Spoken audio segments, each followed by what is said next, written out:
নেতা সেই নেতা যায়, কিন্তু মানুষের হৃদয়ে বাঁচে কতজন?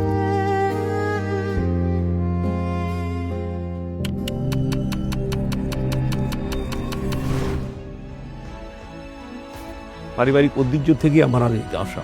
আমাদের পরিবারের প্রায় 150 বছর আগে আমার দাদা, তার বাবা, এবং এই যে 3টা জেনারেশন বা 4টে জেনারেশন আমাকে দিয়ে প্রায় 150 বছরের ইতিহাস। এখানে জনসভা থেকে কিন্তু এসছে রাজনীতি। রাজনীতি কিন্তু আলাদা কিছু নয় আমার পরিবারের জন্য। 17 বছরের স্বৈর শাসন, এই সময়টা শুধু রাজনীতির নয়, এটা ছিল দেশ ও মানুষের জন্য অস্তিত্বের লড়াই।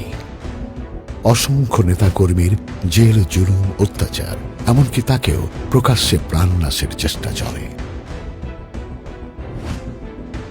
এই সময়ে শত শত নেতাকর্মীর মামলার আইনি সহায়তা ও তাদের পরিবারের পাশে থেকেছেন তিনি।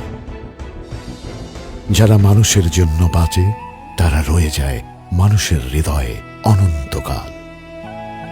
গোলাম মোহাম্মদ সিরাজ, শেরপুর ধুনটের গণমানুষের আপনজন।